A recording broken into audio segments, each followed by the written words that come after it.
मुकेश अंबानी यानी कि हमारे मोटा भाई जितने मशहूर हैं उनसे ज्यादा मशहूर है उनका घर एंटीलिया।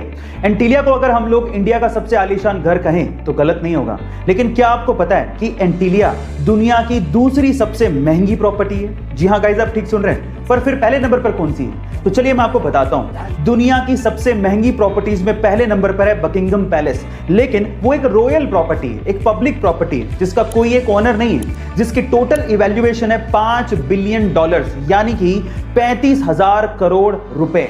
और दूसरे नंबर पर आती है मुकेश अंबानी की एंटीलिया, जो कि एक प्राइवेट प्रॉपर्टी है जिसे मुकेश अंबानी खुद ओन करते हैं, जिसकी आज की इवैल्यूएशन है $2 बिलियन यानी कि 14,000 करोड़ रुपए।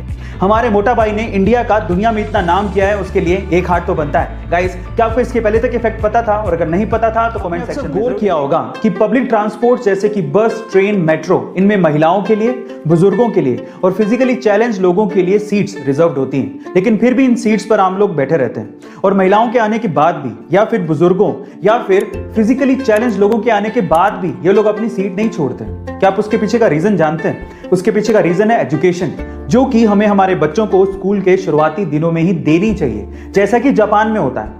जापान में बच्चों को स्कूल के शुरुआती दिनों में ही सिखाया जाता है कि अगर आप किसी पब्लिक ट्रांसपोर्ट में जा रहे हो और अगर वहां पे कोई महिला या फिर बुजुर्ग या फिर फिजिकली चैलेंज्ड पर्सन या फिर कोई प्रेग्नेंट विमेन आ जाए तो तुरंत अपनी सीट को छोड़ें और उन्हें बैठने को जगह दें।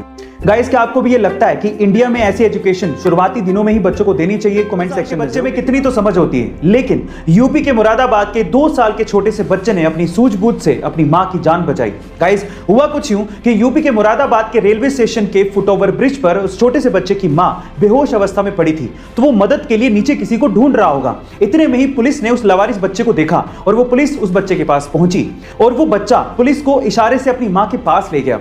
और जब पुलिस ने मां को देखा तो वो बेहोश अवस्था में थी। सबसे पहले पुलिस ने उसे प्राथमिक इलाज दिया, फिर उसके बाद एम्बुलेंस बुलाकर उसे अस्पताल पहुंचाया। इस तरह से उस 2 साल के छोटे से बच्चे ने अपनी मां की जान बचाई। गाइस, आपको इस 2 साल के छोटे से बच्चे की सूझबूझ कैसे लगी? कमेंट सेक्शन में जरूर लिखिएगा। और ऐसे अमेजिंग वीडियोस के लिए शेयर, सब्सक्राइब एंड लाइक। मिलता है अगली वीडियो में।